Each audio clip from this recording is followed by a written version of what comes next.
Hey everybody, welcome to another episode of Purple Insider. Matthew Coller here, along with Mike Schopp. It is the Purple Insider Fantasy Football Schopp. Mike, the Deep End Fantasy Football Podcast, and also WGR 550 in Buffalo. And maybe we will circle back on that whole point about missing wide receivers after a game last week. But I want to start by asking you just how it's going with your fantasy football season, because I looked back at some of my underdog drafts that I did and had you break down during the summer. You weren't always the most positive, and props to the haters because it hasn't gone that well for me. In three different ones that stood out that I tried to put effort into and tried to gain your approval, I am fourth out of sixth, and seventh out of 12. So I could still make a comeback in these. It hasn't really gone that well so far. I've been kind of 50-50 on my pick'ems where I pick something random to happen, which is nice. And we've been up and down on our pick'ems at the end of the show, which we'll give again for a Thursday night football. But how about you? How are you doing this fantasy season? Well, I want to talk about you first. So did you look at it closely enough to feel like you know why you're getting beat? Sometimes when you're getting beat, it's random. If you got the first pick and you pick Christian McCaffrey, nobody would have blamed you. And now we're looking at maybe, if he comes back at all, half the season at least.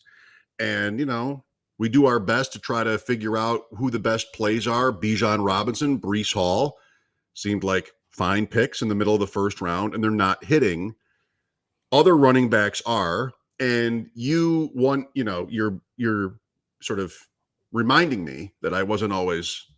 That's why you like me, I think, that I'm not just going to sort of, pat your back. But, you're reminding me that I was critical. And if I think about that, I think, well, you tended to skew older and avoid rookies. And like anything, you're going to have good and bad when it comes to that. So do you know why you're not doing better? I think it's a little bit of, I did run away from people like Malik Neighbors and people like Jaden Daniels, which I realized how many opportunities I had to draft. And I instead went with somebody like Justin Herbert that just has not been all that productive. That's a big thing, is that a lot of the quarterbacks, I went with Jared Goff, for example, and Jared Goff has been winning games and went 18 for 18 or whatever it was the other night. But for the most part, he hasn't put up huge statistics. I was pleased to see Kyler Murray breaking out, but that was another one.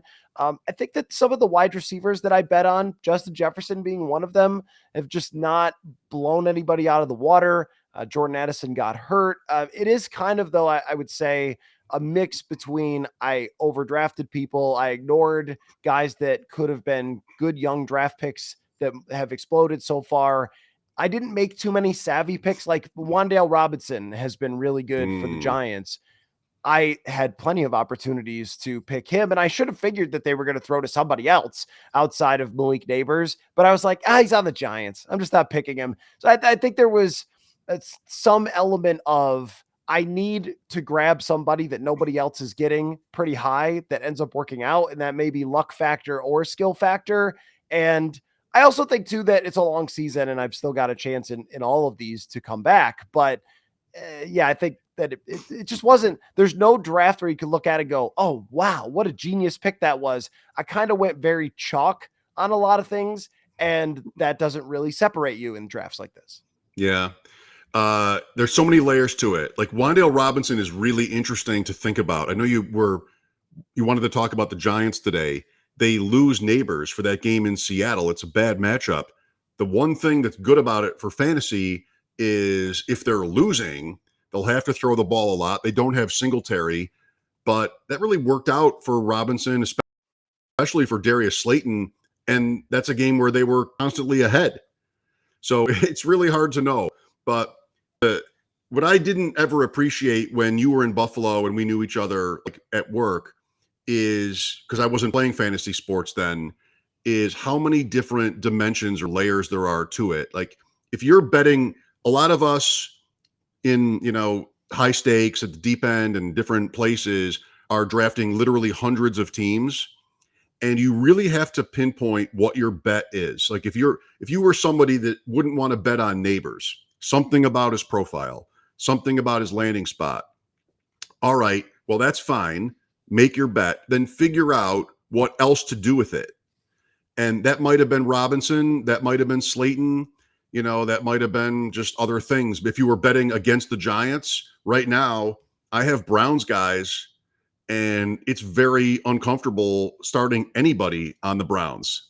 But like last week was a great matchup. So Watson, Judy, Cooper, I kind of wanted to start those guys last week. Projections like them, and it totally busted. So you're not necessarily going to be right, but you want to see the whole board. It's a West Wing, one of many little West Wing lines that I have stuck to me. See the whole board. It was a chess metaphor on that show. When it comes to fantasy draft boards, all right, I'm not betting on neighbors. That's fine. You got to make some flag plants. What am I doing otherwise that makes sense, that works with that? And so it's not avoiding rookies. It's not avoiding veterans. It might be going younger when it comes to breaking ties. So there's lots of ways to analyze it, and you can just sort of end up spending your entire waking life trying to figure it out. How am I doing? It's so many teams. Of course, it's going to be mixed.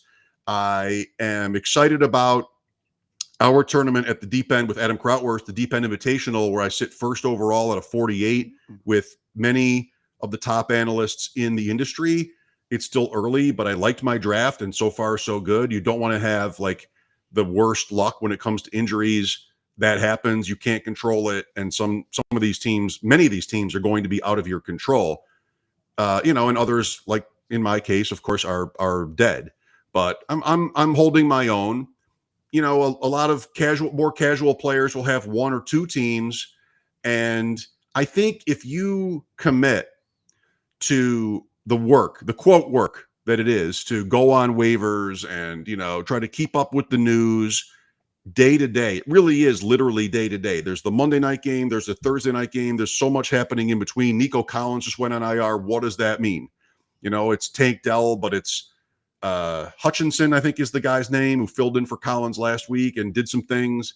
Like there are new names that come into my world every week. The Carolina guy, it's 5 letters. I can't remember his name right now, but they lose Leggett. Like there's a lot out there that can help you, especially running back. Wide receiver this year, there's been a lot of injuries. Running back is always that way. Quarterback is upside down. You would have been fine. You would have thought I would have given you a better grade picking Allen, Hurts, Mahomes. Mahomes' ADOT is the lowest in the NFL, and they're 5-0.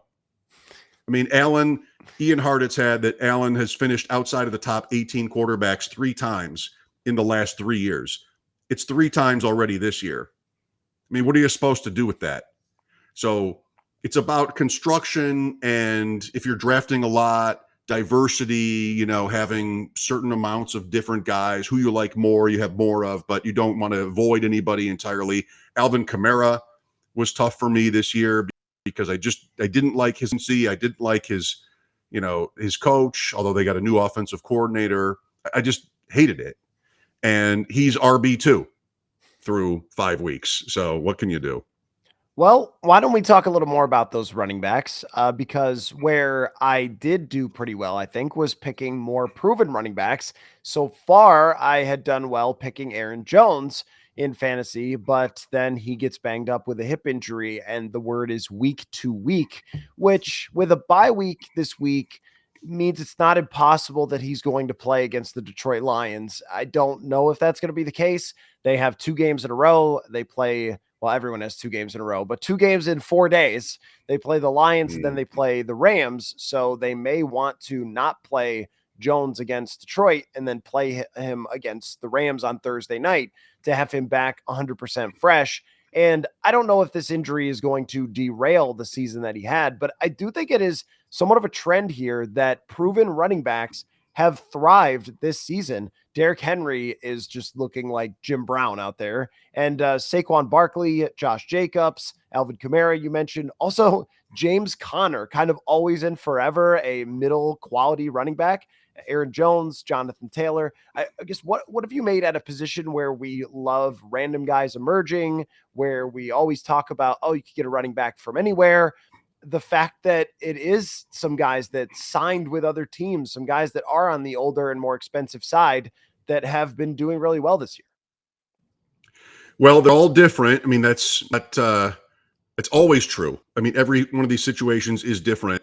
And also, like in an underdog context, just to say this at least once, when we're drafting those tournament teams, we are leaning into late in the season when the rookies are more likely to pay off. So, I mean, even with that list, you've had Tyron Tracy, have the game he had for the Giants last week because there was a Singletary injury. There are, of course, Jordan Mason since week one. There are these examples. So they're all different. I mean, he was always special and the fit just seemed kind of perfect.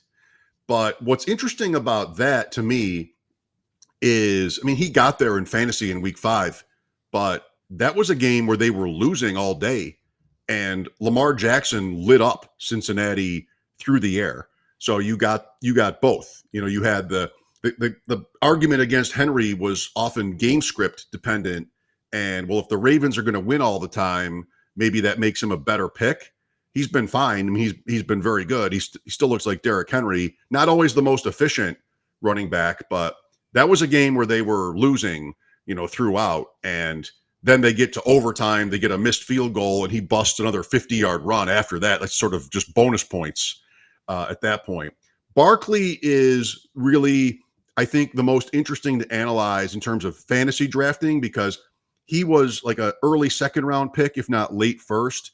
And many people were just sort of driven to wide receiver in that range of drafts. That was A.J. Brown, who hasn't played since week 1. That was Puka Nacua, who hasn't played since week 1. Sometimes Cooper Kupp by the end of it when he got steamed up a little bit. Garrett Wilson, London are getting there. Harrison a little bit less so. So that, again, is roster building for me. And by, if I got picks in the late,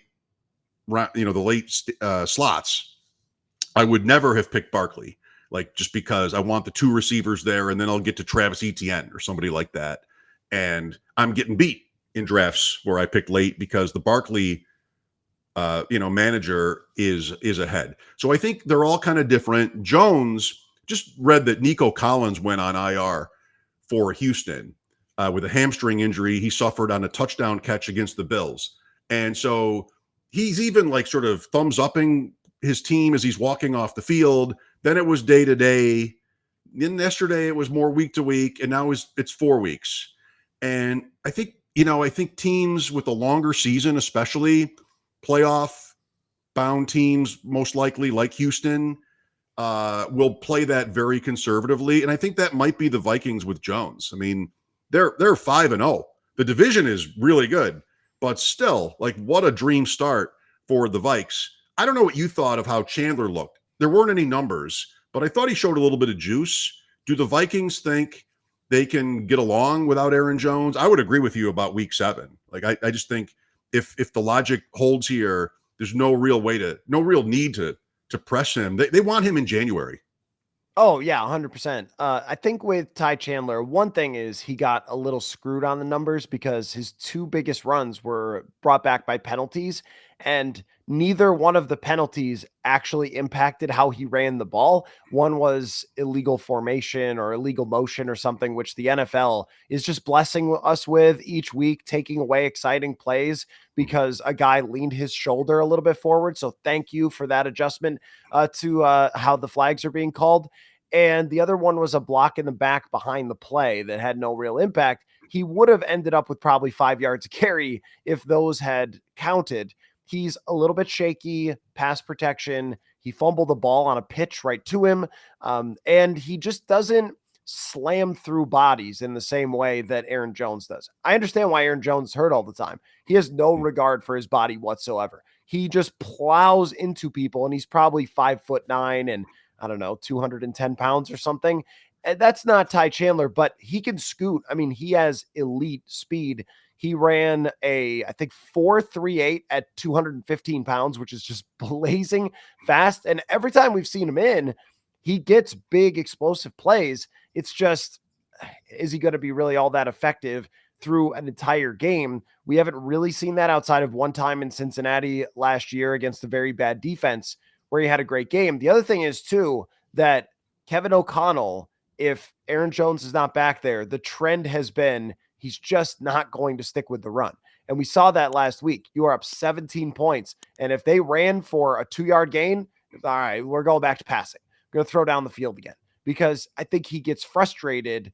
And look, establishing the run isn't great, but running when you're up 17 is. But I don't think that he has ever really kind of been able to put his finger on that button correctly as a former quarterback. He always wants to lean on the quarterback, trust the quarterback. But I do think that Ty Chandler does have juice. And I think that if they get the screen game going with him, get him some swing passes, he can catch the ball. He can get big gains. And I don't know what you think, and because they have the bye, but the next game is against Detroit. I don't know what you think about Detroit's defense so far. I think it's been the Aiden Hutchinson show, but I'm not convinced that they are some monster defense. I think that they're better, but if you are Ty Chandler and you're buying Ty Chandler on Underdog or something, then I think he's going to have to touch the ball pretty much more than anyone else, because Myles Gaskin is their only other running back. Oh, yeah. I mean, we're out here in fantasy football every week, every day, trying to find running backs that are positioned to get touches because somebody's out. I mean, before the season, I don't know, I was thinking of Chuba Hubbard, but like you just, volume is king. And a guy that Trey Sermon for Indianapolis last week with Taylor out is somebody that's kind of like proven bad, but falls into the end zone, gets a couple targets, fine. I mean, that just happened. That's Singletary's whole career. Like that just happens all the time. So Chandler is definitely playable. I think Hockenson is interesting for week 7 if Jones is out, which I think might be likely. And then some of those kind of like flat pass kind of plays could end up being good for Hockenson if he's back by then. But yeah, like you're trying to find situations where somebody's in line for, if it's 15 rushes, especially, or really it's not even rushes. You want the passes. There were a couple of running backs last week that didn't get there on the ground. Sermon might have been one where it was 5 or 6 catches and you sort of survived it. And I think the point you made about Chandler and those penalties is also good for your sanity as a fantasy player, because there are these, like, they're tilting when you watch them. If he goes to the end zone on one of those, you're just hating life if you somehow had him on a best ball team or something. I did actually start him in one lineup, but that was just out of desperation. Still, like, you hate that when you see the flag after a great play. But those penalties also, they don't count in the stats, but they do. They're real, and they can kind of deflect from what's actually happening on the field, because the guy is getting usage and he is being productive, but it doesn't count because of other random events. Right. Yeah. The box score does lie about how he actually played the other day. He didn't play anywhere near as bad as it looked in terms of just attempts and carries, because those 2 plays were taken back. I want to go to a different place in New England. The rookie quarterback class has been fascinating to watch. I thought Bo Nix had probably his best game the other day. Was against the Raiders, but he looked pretty solid in that game. And we saw Jaden Daniels once again has continued to be a star, and Caleb Williams had a breakout type of game. And now here comes Drake May. We have talked about it a little bit with Drake May, and I think the entire world shares the same opinion that I hope you are prepared to be very bruised and very battered, Mr. May, because that offensive line is miserable. They don't have the greatest receivers. Is there another side to that? Like, if you are playing in a league where you're dropping and picking up people all the time, should you be looking at Drake May and saying, you know what? He's probably going to be behind in some games. He's probably going to throw a lot. And even if he gets 7 sacks in a game, that's not what matters the most to you. It's the passing yards. Or should you just run away because Drake May is in such a difficult position? For me, the easy short answer is yes. You want to be interested. You want to consider it. There's also that he's probably really talented, and that they've waited these 5 weeks into the season to put him in, which is probably against their better judgment, but they just probably did that because they thought he was just going to die back there. So I, as a player myself, like, I don't lose myself in that stuff. You never know. Washington, Kingsbury was supposed to be terrible. There's no weapons. I mean, etc. And Daniels has been almost the best quarterback in fantasy so far. He's the easy offensive rookie of the year. He's even in the MVP conversation. Like, that's a really hot game in week 6 at Baltimore, by the way, Washington.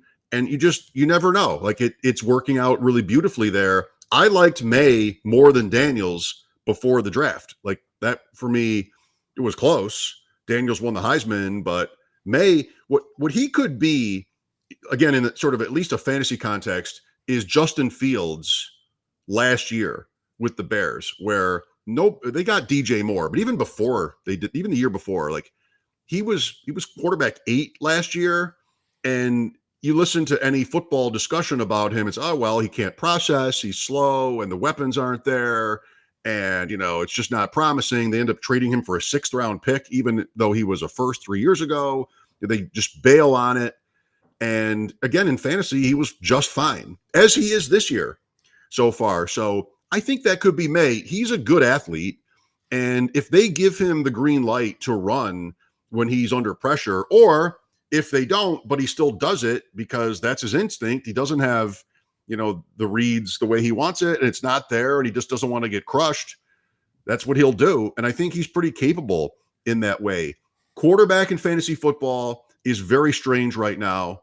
And in most home leagues, it's a 1 quarterback league, and you're probably not going to need Drake May, ever. I said the same thing about Sam Darnold. He's in the MVP conversation. They're 5-0. It's gone perfectly, and it's still kind of true. Like, you still really never needed Sam Darnold. You still have other guys that are dual threats. You'd rather have Daniels, this season alone than Darnold, or Geno Smith, or Baker. Like, some of these other guys are very comparable. So I don't think in a regular kind of home league you're ever going to really need Drake May. But super flex, yes. Dynasty, absolutely. He's already on a team in dynasty leagues. And I do think, and Jalen Polk is on the other end of this for me with New England. Like, there's a guy who might be more actionable in a regular fantasy league, because I want to think, like, there's draft capital there, there's talent. Maybe you get the rookie quarterback and a little bit more. And Polk has been trending up as it is. You get a little bit more production there. I was thinking about Drake May just through the lens a little bit of Joe Burrow and what he did as a rookie for Cincinnati, where even though now I'm not saying that Drake May guaranteed to become Joe Burrow, and we'll be curious to see, though he is the high draft pick. He does have all the pedigree, where Joe Burrow struggled a bit and had his bruises and got sacked a bunch and everything, but he was still throwing the ball a ton. And they had a game that I think, lost to Cleveland, something like 48-41, where he's just going back and forth with them and his defense can't stop anybody. They do play a little bit of low scoring games, though, in New England, but he also might win some of those games. He's got to be better than what they've gotten from Jacoby Brissett, who's just been really Jacoby Brissett-y. And that's the reason, by the way, that the Vikings went with Sam Darnold and not a journeyman quarterback like Andy Dalton or Jacoby Brissett, because those guys always end up getting benched in week 5. They always just sort of run out their time. Like, okay, it's frustrating, he's not that good. But their receivers, they have some dudes. They don't have a guy. They don't have a Jefferson. They don't have a superstar, but they have kind of several players that they could throw to, and they're going to do it. It's not like they're not going to throw the ball. I'm just curious about how high that ceiling potentially is, because there is a serious risk too that he could get hurt if you're talking about the getting sacked all the time. And if also Gerard Mayo is going to try to win games and play like defense, run Ramondre Stevenson, and then, hey kid, don't do too much. Cincinnati just said, Burrow, just go throw every play. It's fine. I don't know if they're going to do that with Drake May, or if they're going to try to kind of rein him in at first. I think the signs point to they'll be very careful, but they're not going to go and put Brissett back in. I think it's pretty straightforward. What should their incentives be? They're not likely to contend. I want to say that because Brady happened, and I'm old enough to remember that, and the division is pretty soft so far. So I think there is a non-zero that May goes in and is really good right away, and they make it interesting if the Bills and the Jets, the Dolphins can't get it right, but probably not. So that doesn't really matter in fantasy anyway. In terms of fantasy, you're probably not going to need them. Be open to Polk. See what they do with Kendrick Bourne, who came back last week but didn't really have any sort of usage there. Maybe they're ramping him up, and you never know who May is going to sort of lean on as a favorite target. Anybody who's brand new like that. And I think in dynasty leagues, so he was a pretty high pick, super flex especially, where you start two quarterbacks. But if he struggles for 2 or 3 weeks early, then the guy who drafted him might be a little, desperate and be out. And maybe you could sort of, depends on the condition of your team, but you could sort of make a move there. Right. If I may just sort of add this right now in fantasy. So we're 5 weeks in, and not the underdog best ball landscape, but just in managed leagues, this is a critical moment. If you're 4-1, somebody else is 1-4, and especially if you are looking where draft picks might be, tradable depending on the format of your league, it's a good time to pounce. Last week might have even been better because the 1-4 team might be already ready to give up or just not bother. But this is when you can try to take your team from good to great this year if you're off to a good start. So I would be especially active like last week, this week, when it comes to midweek and trying to figure out where there might be a trade opportunity in your league. Makes sense. Speaking of good to great, how about the Jets? Obviously, will be taken to the next level by firing their pretty good head coach. Very curious move by the Jets. It sounds like it was Robert Saleh wanting to move on or demote someone that Aaron Rodgers loves, which of course is the worst thing you could possibly do as a coach. Your job. How dare Robert Saleh try to do his job when Aaron Rodgers runs the franchise? Also kind of weird since Aaron Rodgers has not been good since 2021, I think, was probably the last time he was actually a good quarterback. Very stable and healthy franchise over there. The Jets and the Bills play each other this week, and that's one that I'm going to be a little fascinated by because the Bills have the last couple of weeks made us very right about offseason opinions about wide receivers. Oh, well, we could just play this rookie and not Stephon Diggs here anymore, and we'll just throw the ball to everybody. Well, not if you go 9 for 30 or whatever.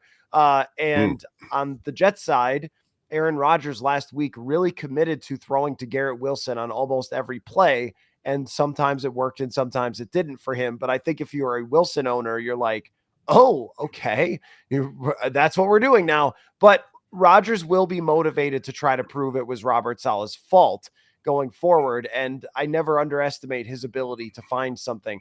He did look miserable, though, in that game. I mean, like he did not want to be there. He just wanted to fly off into the woodlands of Brazil and go up in a tree and stay there forever. So what is your kind of feeling about this game and what it will say for both teams going forward? Because I think it is kind of a pivotal game, Bills and Jets. It's really so interesting. The last NFL in-season coaching change was the Chargers last year when they fired Brandon Staley in December, and their first game post that firing was against Buffalo at home in prime time. And that's exactly what the Jets have here. And I think everybody would say it's a little bit unsettling if you're the other team and that happens. I will say about Saleh, I don't blame the Jets for making the move. It's the only move they had, and they've already pushed all their chips in, and it's pretty gross. It always has been from the moment they traded Rodgers, Nate Hackett, Alan Lazard, all of it. We've all known the score, and it was always pointed to this. It just happened. So it is life as a head coach. He was 20 and 32. Like he got into year 4. I don't know. I'm sympathetic, but I also think like this is what you do. And also still trading for Devontae Adams is what you do. If you are so all in, you go to the bottom. The Jets are used to the bottom. That happens. That's not even worse than being in the middle. So organizationally, fine. We'll see how it turns out. This game, Garrett Wilson, I mean, it was pretty messy, but fantasy-wise, he still ended up with 30 points in a PPR league, really outstanding. And you watch him and you feel like there's a lot more there. There's not going to be 50-point games, but there could be a lot more there with Wilson if they could just ever get the timing right. We'll see what happens with Adams. I feel like the Jets are probably, live in this game, to say the least. 2.5-point underdog. Buffalo, it's pretty concerning. It's the combination, Matthew, I think, of the wide receiver talent point that you alluded to, that we've talked about a lot, that Buffalo here we've been talking about every day all offseason. But after that, it comes down to usage. And I'd point anybody to Warren Sharp's show yesterday on what the Bills are doing wrong when it comes to usage. Basically, he pointed out they're throwing the ball deep outside the numbers more than they did with Brian Daboll here. For all the talk about two deep safeties and how NFL defensive strategy has changed, at least in the last couple of games, the Bills don't seem to really care. Like, it's kind of Allen on the loose, and 9 for 30 is a stat line not seen in the NFL for more than 30 years, literally. Like, that's insane. Not just Buffalo. I mean, the whole league.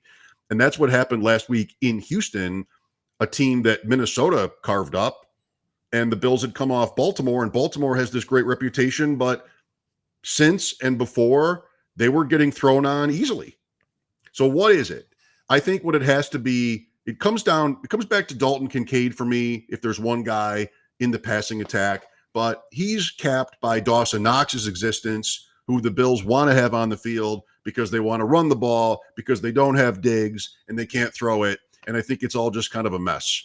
The Jets are going to be beatable. Maybe you score 20 points and win this game. The Jets might say the same thing, but it is coming to fruition, the concerns about the Bills' talent on offense, because since the 3-0 start, when everybody couldn't help but say they were the best team in the NFL, it's been gross. Hang on. Let me silence my phone real quick so I can tell you that Us Days at US Cellular is back again. Exclusive offers just for customers, just to say thanks. Right now, you'll get $1,200 off any phone plus $400 off any tablet. Amazing, right? But my family is so excited about their new devices, they keep texting me during the show. They're all about Us Days deals, like $1,200 off any phone, $400 off any tablet. Terms apply. Visit uscellular.com for details. Sorry about the video. We switched sides on the video. My thing glitched and then I was on your other side. So, but maybe we should do that halfway through every show. You want me to say all that again? Change it up. No, actually, I think you were fine. No, I just, for some reason, popped out and popped back in. So here I am. But to your point about Buffalo, yeah, there's a lot of I told you so when it comes to this for both you and I. Like, hey, guys, I mean, Curtis Samuel was somebody that, they didn't seem like Carolina didn't seem like they made a lot of, or not Carolina, Washington didn't seem like they made a lot of effort to keep, and wasn't all that expensive, probably for a reason. And, oh, well, he'll just be different here is the thing that always concerns me when I hear it from front offices. Well, if this guy just had this, then he would have been great. So that's all he really needed. Well, not always the case. So trying to kind of moneyball the wide receiver position didn't really hit for them. And you're really seeing it. But I also think, too, that you do have to look at the offensive coordinator as well, and Joe Brady, and look at his previous past, where he was the guy calling the shots when Sam Darnold started off hot, I believe. Is that right? Yeah, I think it's 2021. And then other teams figured it out. Darnold fell off the map, and there was Joe Brady, who's been talked about as a genius since he was at LSU, where Joe Burrow was throwing to Jamar Chase and Justin Jefferson. That seems, I think I could be a genius at that point as well. And I also want to just point to Brian Daboll as well. This dude is good at his job, Brian Daboll. He has Daniel Jones playing pretty well. He got to the playoffs with Daniel Jones. He's found ways to work that. Last year, kind of squeezed some wins out of Tommy DeVito.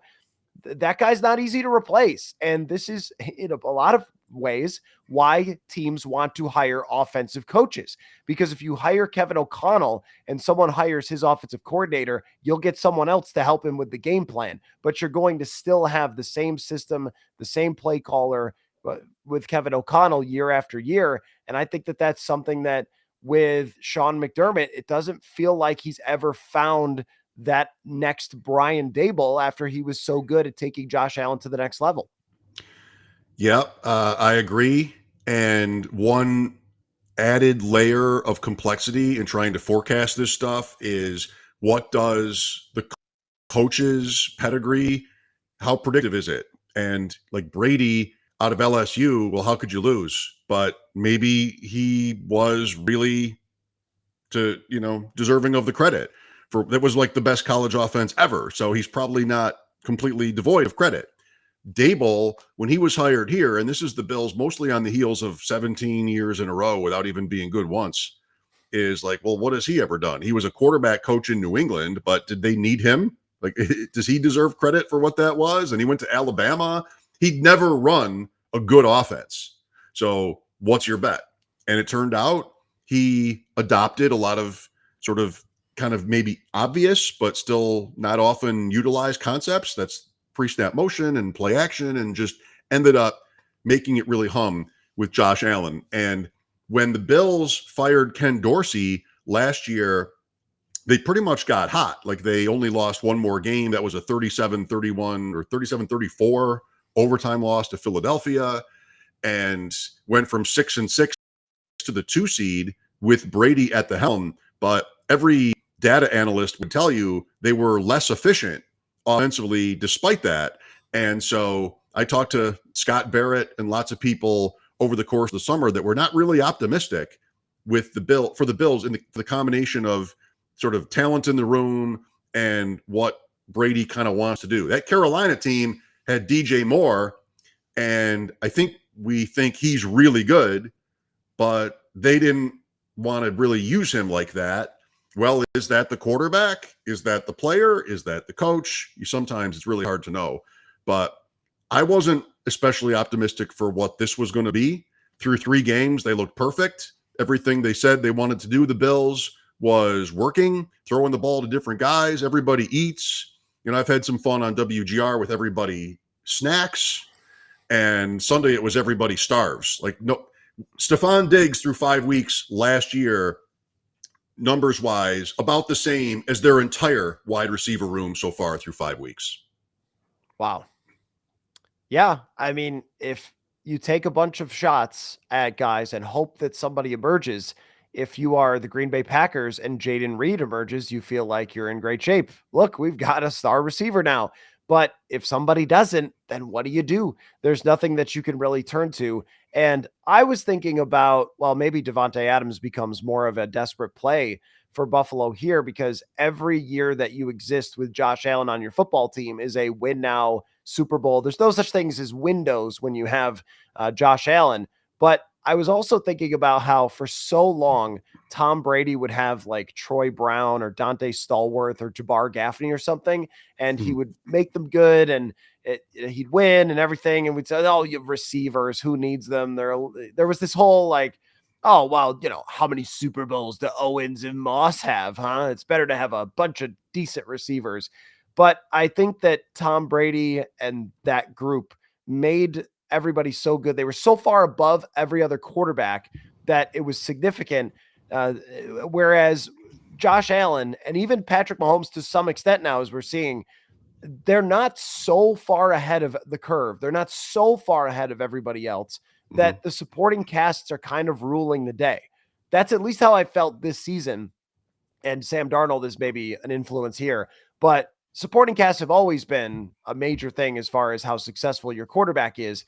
I just feel like with so many complex defenses, I think defenses have gotten way better over the last couple of years, that having a guy who can win one-on-one anytime, get Justin Jefferson the football, win a game, that is more valuable than ever to have that, along with pass protection, along with the play callers who have to stay ahead of the game constantly, everything around that quarterback, even when he's great. I just think that's the environment that we have right now.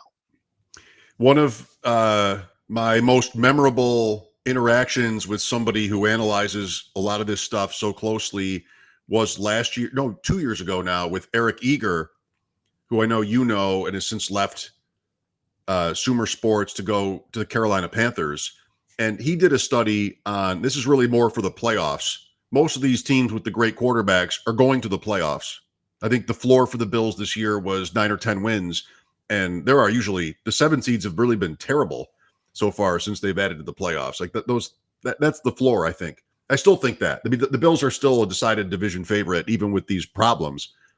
Eric's study was how valuable wide receiver 2 is to success in the playoffs. This was on the heels of T. Higgins with the Bengals going to the Super Bowl, and the Rams that year with Beckham, to go with Cooper Kupp, who had a historic season, and really just like didn't last year seem to apply to the Chiefs, but the Bills or the Ravens, the teams they beat, didn't have that either last year. Philadelphia has had that. Of course, San Francisco has had that. Dallas doesn't. I mean, every year is different, but for the Bills to think Super Bowl right now, it's tough because I think that's such an important piece. Eric's logic was around how the teams you're playing are better, and they've studied you all year.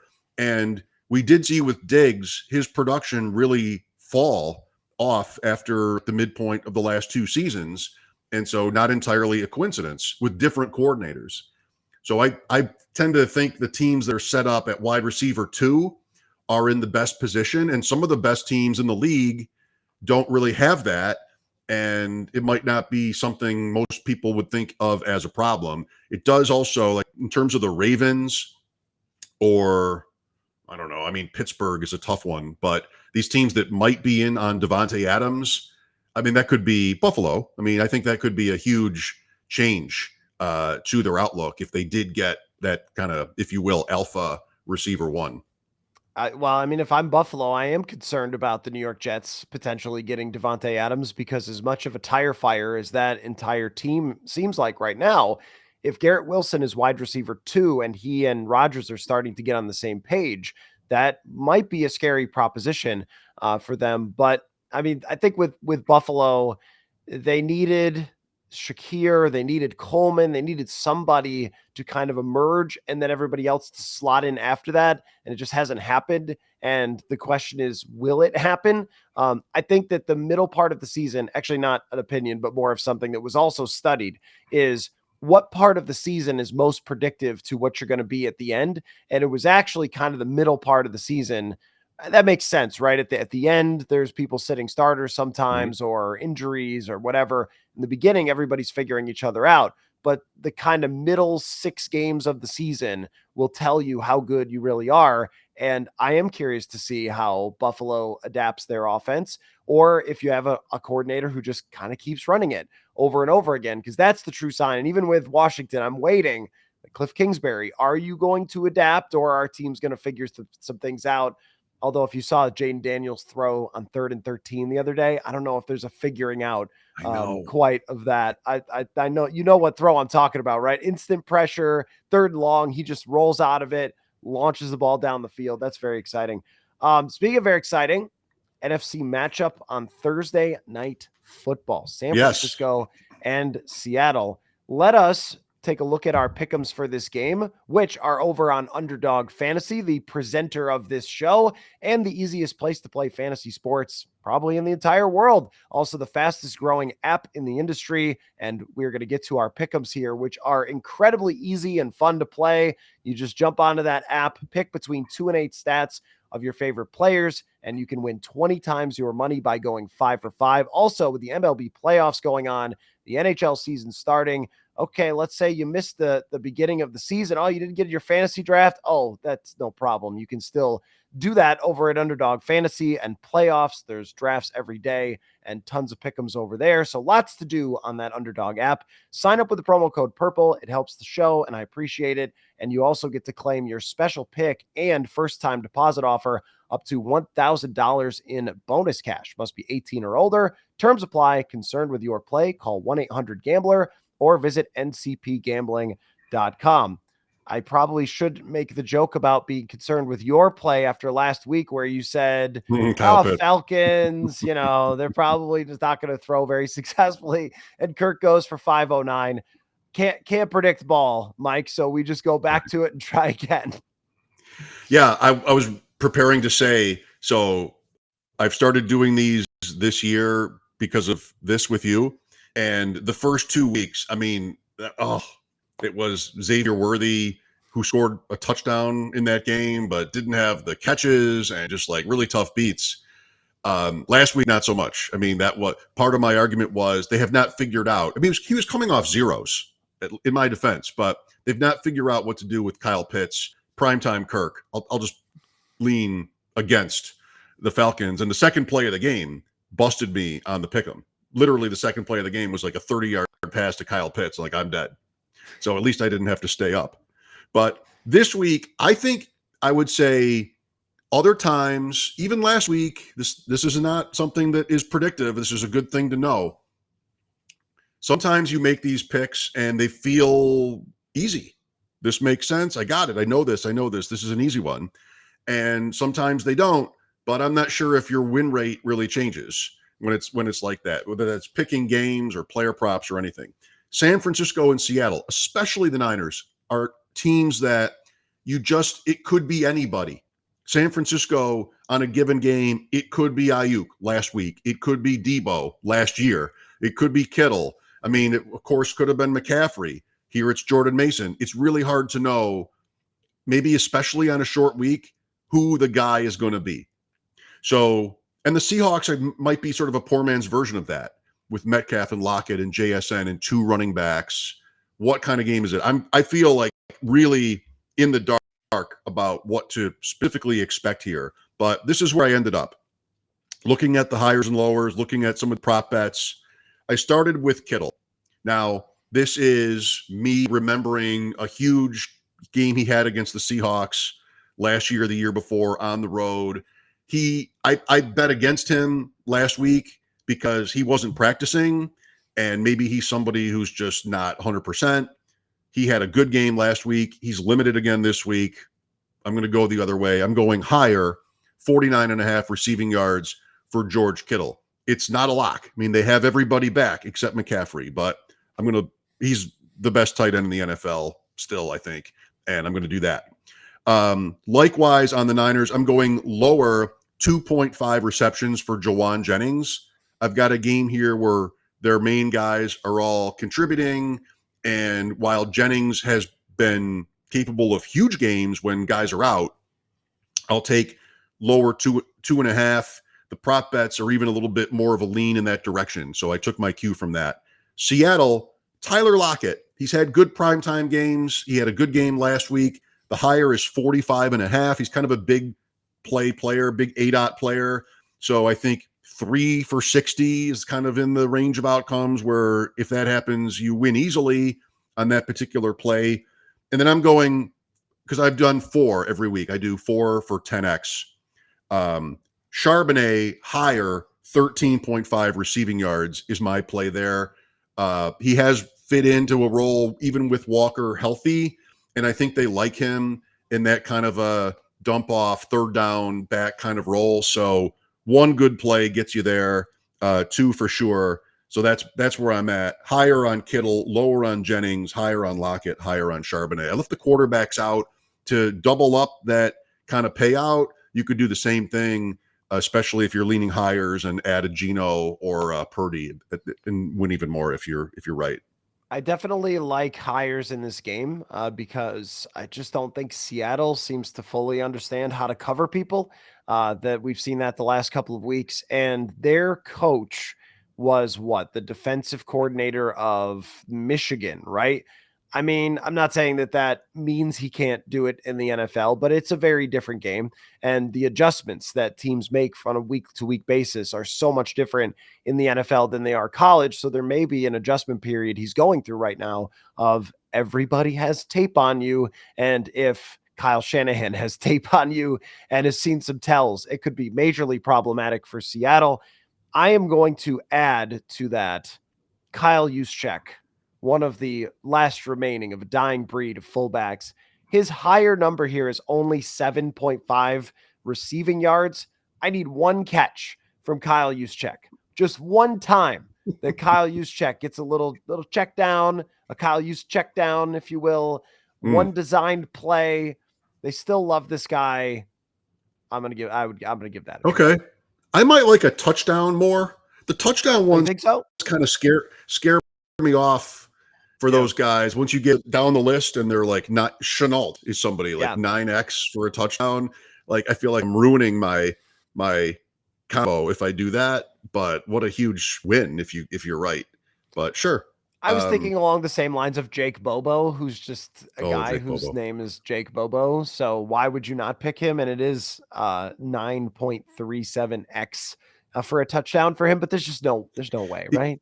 There's some way, but Some it's way. I'm not dog enough. The NFC. So we talked about this on WGR yesterday. How like for years it's been the NFC is second rate, and looking at it, I think it can be true in terms of the top teams. No offense to Minnesota fans, maybe they are a top team. Their record suggests it, but right now, if you did the playoff field, no San Francisco, no Philadelphia, no Dallas. Wow. So there's at least more depth. And tomorrow night's game is really good. I mean, Seattle wants to show it's legit. Maybe they're not home. I like that they're at home for this game. San Francisco is coming off a loss to Arizona at home, 2-3. So pretty good stakes for Thursday night this week. And there's been only division games so far since week 2, Buffalo, Miami on Prime. There's a break from that in the middle, and then it gets back to that later. That is by design. Oh, I did not realize that. You know that the Jaguars and Titans are in the same division, so I don't know why I haven't seen them pop up on Thursday night. They're kind of ruining that meme. But speaking of fun, this was a lot of fun. Mike, as always, the Deep End Fantasy Football Show for people to check out more of your fantasy analysis. A man with a bobblehead and an oxygen container for some reason that your bobblehead is holding, and It's wine. It's a lot, but it like I is a told you lot. earlier, anybody who knows me would know I cannot lift a bottle this big. As most fantasy players probably cannot. So anyway, Hey, careful. thanks for again, as always, for your time, and we'll catch everybody later. Thanks. Football.